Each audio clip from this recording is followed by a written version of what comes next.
Thank you for joining us for another edition of Jamaica Magazine. Between the pages, what government will be spending to advance the delivery of education in the new fiscal year, plus climate change and its impact on national development. But first, the news. I'm Adrian Atkinson. Stay with us for those features and more.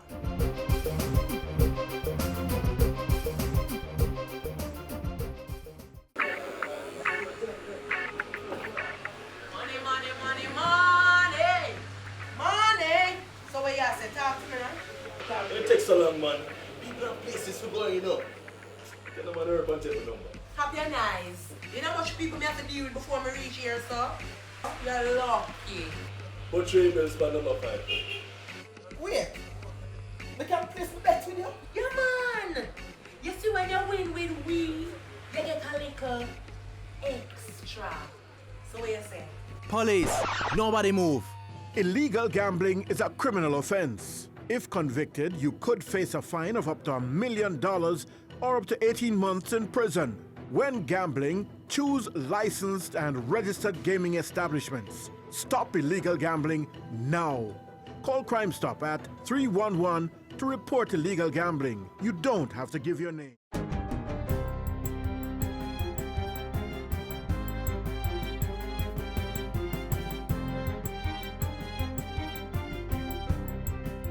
Good day, I'm Stephen McHugh, and this is your JIS News for Friday, March 10. Thousands of Jamaicans will soon be paying less for property tax, while government implements measures to collect billions of dollars in outstanding amounts. Finance Minister Audley Shaw made the announcement as he opened the 2017-2018 budget debate in Parliament yesterday. Simone Wolfe has more in this report. The new property tax regime, which takes effect on April 1 this year, will lower tax rates while broadening the taxable base. Highlights include calculating property tax liabilities based on the 2013 valuation roll and cutting rates from the current range of 1.5 to 2% down to 0.8 to 1.3%. At the same time, a $1,000 flat rate will now apply to properties valued at $400,000 or less, moving from the current benchmark of $200,000 or less. Under the new regime, 27.1% or 210,512 property owners will actually be paying less property taxes. The finance minister announced that lower tax liabilities will also be levied on strata corporations. Currently, such properties are taxed on the basis of the total unimproved value of the entire parcel of land, which is then apportioned to each strata lot accordingly. The new rationale, which will be used to ensure equity, will apportion the value of each strata lot according to its unit entitlement. So in other words, a 1-bedroom, a studio, will pay less than the 3-bedroom or 4-bedroom. Notwithstanding these measures, government expects to earn an increased property tax revenue of $3.93 billion by broadening the taxable base through increasing the number of property tax bands from 3 to 9. Those funds will contribute to filling government spending deficit for the 2017-2018 fiscal year. The National Housing Trust will also provide $11.4 billion to help fund the budget, while a $13.5 billion tax package will earn the remainder. It includes increased special consumption tax SCT on fuel effective March 15 and on alcoholic beverages and tobacco products effective March 13. In addition, general consumption tax GCT is to be applied on premiums for group health insurance, while a 15% withholding tax will be reimposed on general insurance premium paid by Jamaican residents to non-residents. If you're buying insurance in Jamaica, you'd have to pay GCT. And if you're buying insurance from a foreign company, this requirement was removed a couple of years ago. Well, we want fairness across the board. The finance minister also announced an across-the-board 20% increase on motor vehicle licenses and allied fees, and a reduction in the threshold for domestic electricity usage that attracts GCT from 350 to 150 kilowatt hours per month. Minister Shaw says this will not apply to most JPS customers.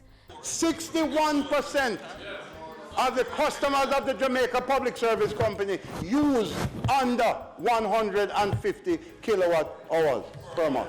Simone Wolf reporting for JIS News. In the meantime, the finance minister has announced that the government will be establishing a dedicated financial services consumer protection agency to protect customers from unfair banking practices. Minister Shaw says technical assistance from the United States has already been requested. I expect, Mr. Speaker, that this agency will be established by the end of this fiscal year 2017-18. This agency is being developed in the wake of public complaints about high banking fees and charges. That includes charges on dormant accounts, money which the banks also lend to borrowers at substantial interest rates. While the Consumer Protection Agency is being established, Minister Shaw says the Bank of Jamaica is being instructed to strengthen the code of conduct for banks. To ensure that there is a common definition and standards on the treatment of dormant accounts, that the main provisions of banking standards contained in the code are given more publicity in banks, and that a simplified version is routinely made available to customers at the time of opening an account. Customers must know their rights. The Student Loan Bureau, SLB, will be reducing its interest rates on loans for selected areas. The announcement was also made in yesterday's opening of the budget debate. On a pay-as-you-study loans, interest rates will be lowered from 9.5% to 6%. On postgraduate loans, interest rates will move from 13% to 9.5%. And Mr. Speaker, for study in areas like maritime and logistics, agriculture, engineering, and ICT, interest rates will decline from 9.5% to 6%. As part of other measures to enhance Jamaica's human capital development, the finance minister also announced that the Heart Trust will this year accelerate its training program for unattached young people. This, he says, will give the young people a second chance to acquire marketable skills. Mr. Speaker, all 63 constituencies will be targeted this year for an initial 100 young people per constituency to be trained under this program. In other news, government has signed a non-binding Memorandum of Understanding for the first phase of plans to develop Government Circle at the National Hero Circle. The first of the two-phase project will involve the conceptualization and design of a model for the new Parliament and Government Offices Oval Zone. China State Construction Engineering Corporation's North American subsidiary, China Construction America, will provide technical consultancy services for the project. The Urban Development Corporation will act as project managers responsible for the architectural and conceptual design of Government Circle. Prime Minister Andrew Holness says the project is the start of great things for Jamaica. The idea is to use this project as the catalyst for the regeneration, revitalization of this great asset that we have, downtown Kingston. The redevelopment plan involves the construction of a new Parliament building, a National Museum, and government offices, as well as mixed-use commercial, residential, and service zones. And finally, coming on the heels of Women's Day, the European Union, in collaboration with the Institute of Gender Studies, has launched a high school program to help curb gender-based violence. A series of conversations will be held with students in selected high schools to discuss gender-based violence and women's economic empowerment. The interventions will target primarily student leaders as we seek to engage them as advocates for ending gender-based violence and women's economic empowerment. And hopefully these students help to form the next stream of advocates that strengthen the civil society here in Jamaica. The head of the EU delegation to Jamaica made the announcement at this week's launch of the Civil Society Boost initiative at the Jamaica Conference Center. The European Union will be donating 500,000 euros or 68 million Jamaican dollars for building the Society of Civil Society Organizations. And that's it for JIS News Today. I'm Stephen McHugh. Thanks for watching.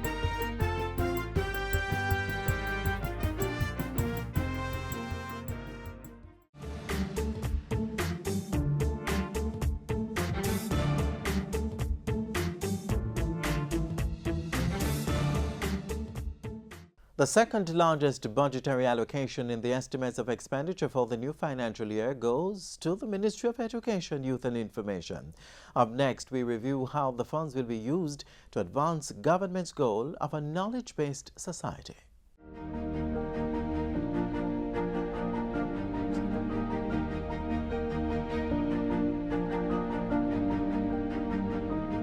Government has given the Ministry of Education, Youth and Information a budget of $100 billion for the 2017-2018 fiscal year, the second highest amount allocated to a ministry.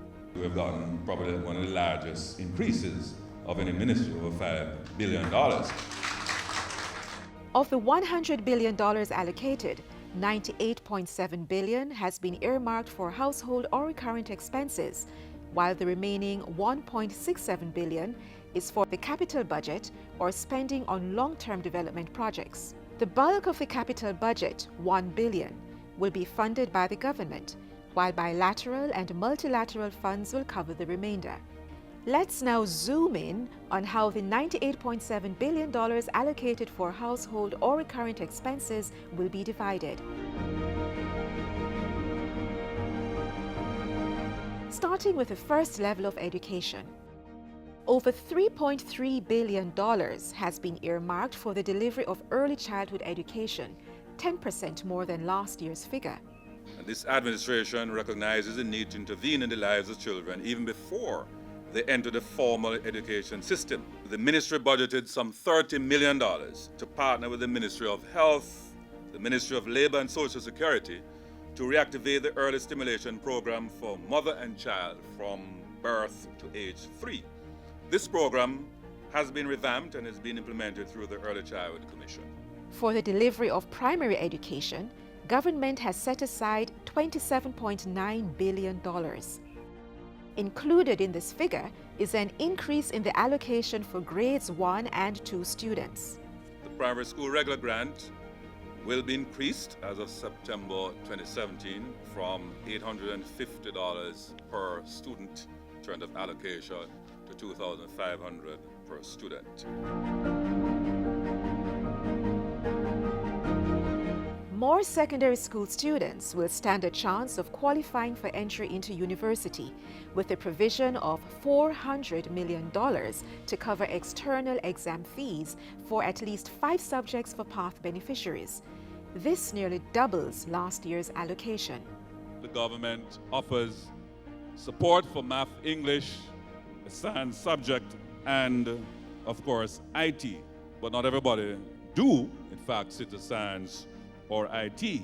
This year, we, as a government, have supported an additional subject for students who are on the PATH program and award of the state.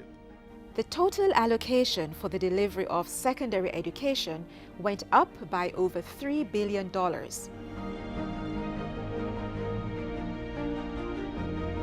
In recognition of the importance of nutrition to education, government has increased its budget for the school feeding program, which feeds students from the early childhood to secondary levels. The government has given us $2.4 billion more for nutrition. That takes the budget now up to about $5.2 billion. And, it has been the largest significant movement within our budget. So the government is really committed to reaching out to the poor and the vulnerable.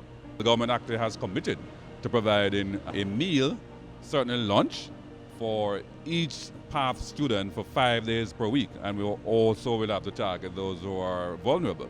Some primary and secondary schools can expect a major facelift, as the amount set aside for schools' infrastructure development has more than tripled, moving from $33 million to $103 million. $100 million of this amount is for the repair of selected primary schools.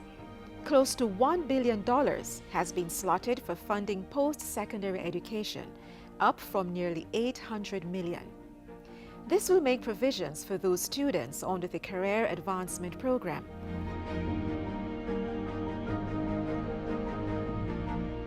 At the tertiary level, financial assistance to students more than quadrupled, moving from $6 million to $34 million. The promotion of youth development remains high on the government's agenda, as reflected in the 19% increase in funds set aside for youth development services. The $168 million allocation for the 15 to 24 age group will help fund initiatives such as youth empowerment projects, youth information centers, the Possibility Street Children's Program, and the Jamaica Youth Ambassadors Program, which was launched earlier this year.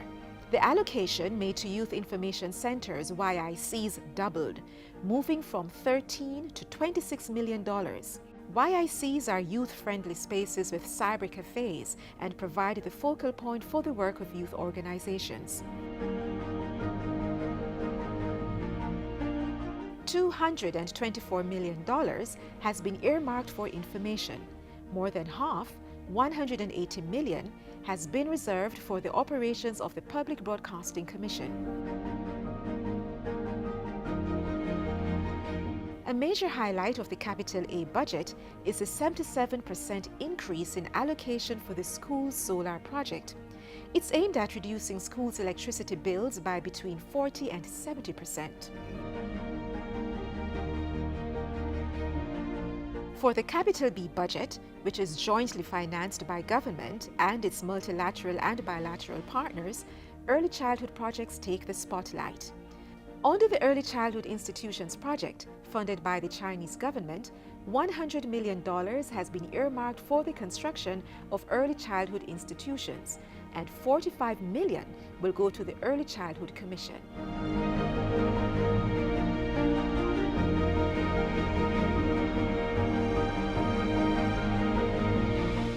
One act teenagers shouldn't be engaged in: smoking. Why? It leads to several negative effects on their developing bodies. Take a look. Over the years, the prevalence of smoking among our youth from as early as age 13 has been steadily spiraling upward. The most recent Global Tobacco Youth Survey showed that smokers in the age group 13 to 15 increased from 15% to nearly 25% over a 9-year period. This trend is of concern, considering the ill effects of smoking. Cigarette smoking is associated with nearly every cancer you can imagine. Cancer of the tongue, cancer of the breast, cancer of the cervix, cancer of the pharynx, cancer of the stomach, just to name a few. There are over 4,000 chemicals in cigarettes that are harmful to the human body. For example, chemicals that are found in embalming fluid, what is used to preserve dead bodies, chemicals which are found in rat poison, insecticide, chemicals that are found in battery.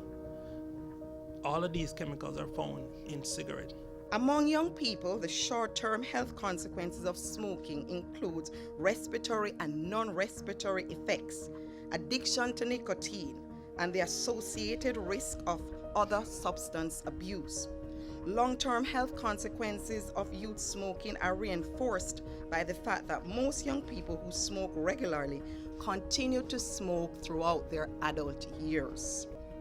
Tobacco can affect youth activities and athletic performance as it narrows blood vessels and puts a strain on the heart.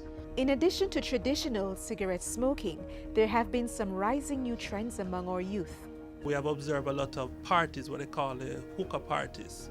So the hookahs now comes in different flavors. So there's this myth about there that the hookah pipe is much safer than the smoking cigarette because the water inside of it actually filters out the smoke. But the research it actually does show that the hookahs still can cause cancer, TB, or even an STI, because most persons, when they share the tip of they don't change it. So if a person has one STI, actually can pass to the other person. Then there are e-cigarettes. The e-cigarettes don't have tobacco per se, but they have nicotine, they have other chemicals in it, and many of them come flavored. They are glamorized, right, because many of them are marketed by celebrities, and they are touted as being relatively safe. but not because they don't have tobacco and many of the other chemicals that are seen in cigarettes.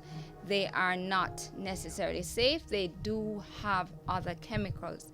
And one chemical that is seen in some of the flavorings that are used in e-cigarettes is called diacetyl. Diacetyl is a chemical that was used to make the buttery flavor that was used to give microwave popcorn that taste. It was then banned because the factory workers in the factories making the microwave popcorn got ill. Another popular smoking option among teenagers is marijuana. But does marijuana or ganja smoking pose any risk to the teenage smoker? The research does show that there's a big difference between a teenager smoking and an adult smoking. And the simple fact is this, is that your brain is not fully developed until age 22, 23. So there's a part of the brain what controls the executive function of the body, weighing consequence, all of these different things. So when you start using drugs at an early age, it actually impacts that part of the brain. So that's why you do have some of the students, if you realize they're not doing well in class, right? It's like they get very upset or angry easily. All the research shows that once you start smoking from an early age, the long-term consequences are more severe.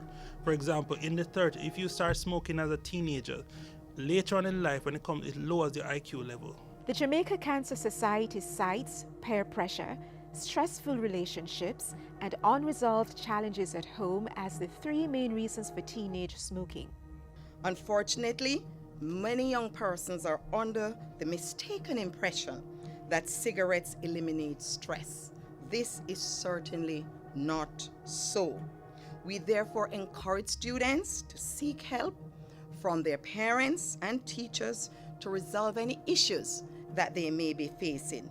Do not turn to smoking for answers. To help teenagers quit smoking, there is the Fresh Start Smoking Cessation Program, offered by the Jamaica Cancer Society in association with the American Cancer Society. This is a comprehensive 4-session group-based course that covers issues such as nicotine addiction, managing withdrawal symptoms, weight control, stress management, recognizing and planning for possible obstacles to quitting, staying tobacco-free, and enjoying being a non-smoker. There's also an annual anti-tobacco youth forum held in February to educate high school students about the dangers of smoking.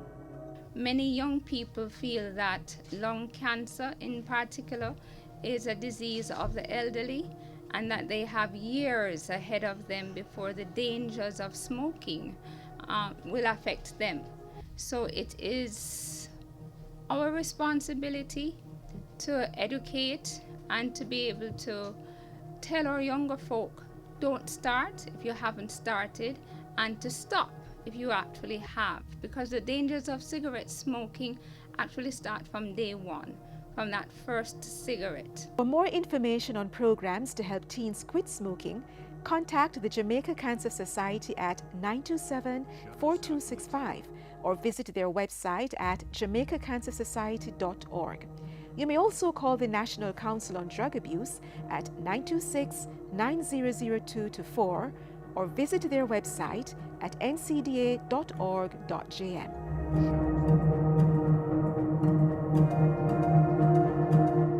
The negative actions of humans are affecting how well we live on planet Earth. Acts such as open-air garbage burning and illegal dumping are contributing to the problem. Watch this. Warning, warning, warning! The world over is changing, and a number of the changes are as a result of the way you and I have chosen to live. From driving a car to garbage disposal, using electricity to light and cool your homes. All these activities contribute to the evolving problem known as climate change. Climate change is happening now. For some strange reason, Jamaica doesn't have any rainfall at all. What I know right now is that it's a very hot summer.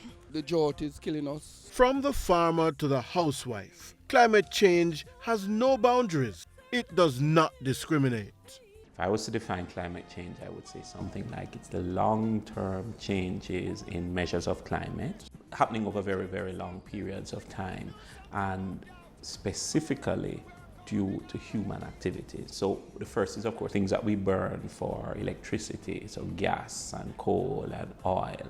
And when we burn those fossil fuels, we put certain gases in the atmosphere which are known as greenhouse gases. And those greenhouse gases cause the eventual warming of the earth. And then the other one would be land use change. So, for example, when we cut down the trees and replace the trees by concrete, you know, trees are what we call a natural sink. They take carbon dioxide out of the atmosphere. At the onset, the situation might seem dismal, but if we act now, we can begin adapting to the impacts of climate change. The school of thought is that there are really three key actions. The first is what they call mitigation. And by mitigation, in the climate change context is, well, maybe we need to not put out as much greenhouse gases, which are causing the problem in the first place. The second key action then is figuring out how to adapt. And adapting means learning to live within the new context that we are creating for ourselves, the new climate context. The third critical plank is always education. You know, we have to begin to educate people about climate change. The country has been implementing a number of climate change resilient programs since 1995, when it became party to the United Nations Framework Convention on Climate Change, UNFCCC, the main international treaty on climate change.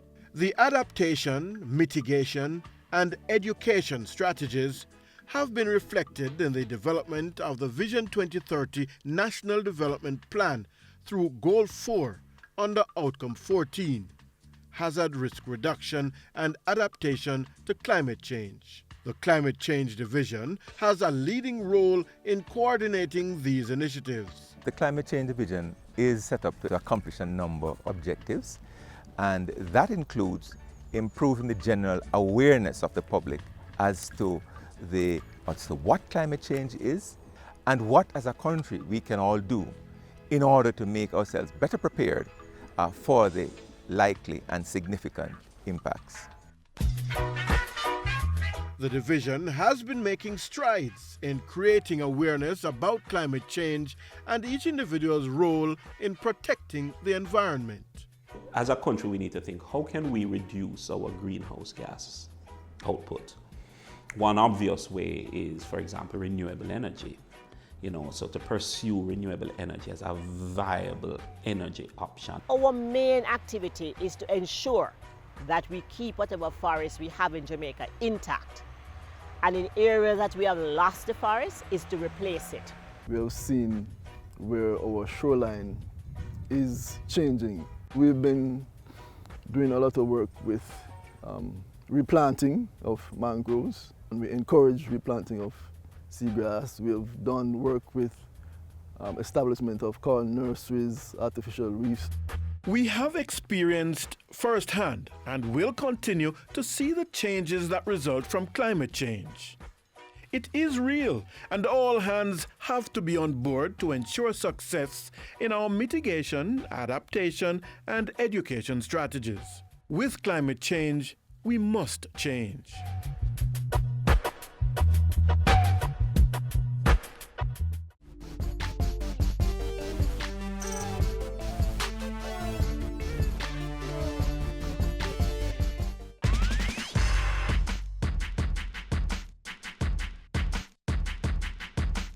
Math counts. It is necessary for several career fields: engineering, economics, tax analysis, astronomy, accounting, meteorology, and others. It's not to be feared. So come on, students and parents, it's time to get on board the math train. It's Math Week, and the government is putting the country's advancements on show. The Education Ministry has redoubled its efforts to improve passes in mathematics at the Caribbean Secondary Education Certificate CSEC level. So let's develop a culture of mathematical excellence as we strive to be the place of choice to live, work, raise families, and do business.